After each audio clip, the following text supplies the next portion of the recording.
નિત્ય સ્વરૂપ દાસ સ્વામીએ કથામાં કર્યો બફાટ 33 કરોડ દેવી દેવતાઓ સ્વામિનારાયણ મેનેજર અને દાસ સ્વામીના આ વિવાદાસ્પદ નિવેદનને લઈને કચ્છના એકલધામના મહંત દેવનાથ બાપુએ આપી પ્રતિક્રિયા કરે આવા તો ભગવાન સ્વામિનારાયણે અબજો ખડકી દીધા. અબજો કેટલા અબજો એના મેનેજરો છે. અબજો એના અરે એના નાના મન હાવ તુચ્છમાં તુચ્છ મેનેજર હોય ને એની પાછળ 500,000 50 લાખ 2 લાખ તો એના દાસ છે ને હાવ છેલ્લી ક્વોલિટીના મેનેજર પાસે. બોલો એ સમજાય તમને? એ સમજાય નહીં સમજાતું?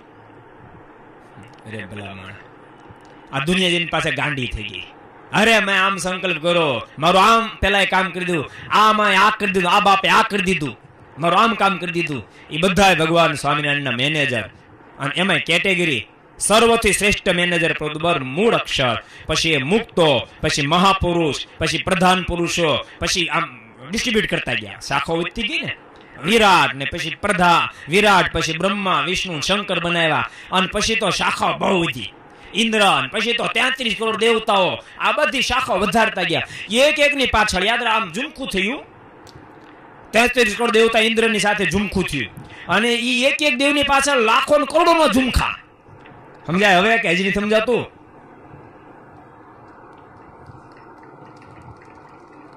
એના પાવર તો તમે એના પાવર તો એને ડાયરેક્ટ ભગવાન સ્વામી. આજે એક કોઈ સ્વામી છે અને આજે એનો પુનઃ એક વિડીયો આવ્યો છે, અને વિડીયોમાં એ બોલે છે 33 કરોડ દેવી દેવતાઓ એ સ્વામીના દાસ છે, એ સ્વામીના સેવક છે. વિનાશ કાલે વિપરીત બુદ્ધિ.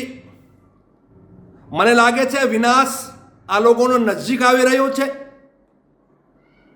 સમાજ સંતો સનાતન ધર્મના ઘણીવાર કહી ચૂક્યા છે, તમે મર્યાદાને ક્રોસ ના કરો. અને મને લાગે છે હવે મર્યાદા ક્રોસ કરી ગયા છે. હિન્દુ દેવી દેવતાઓ વિશે આવી અભદ્ર ટિપ્પણીઓ એ ક્યારે સહન ના થઈ શકે.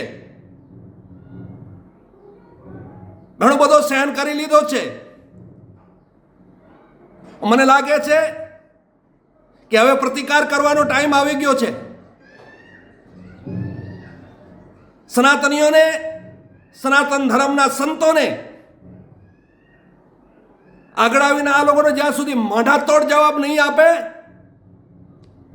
ત્યારે આ લોકો અંગ્રેજોનું કામ કરતા રહેશે. ફૂટ ડાલો, રાજ કરો.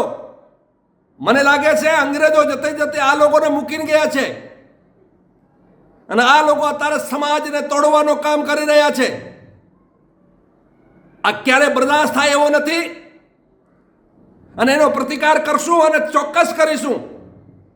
અને સનાતન ધર્મને વિશે આવી ગંદી ટિપ્પણીઓ અમે કોઈ સુધી સાંભળવા તૈયાર નથી. શું આદરી લીધો છે?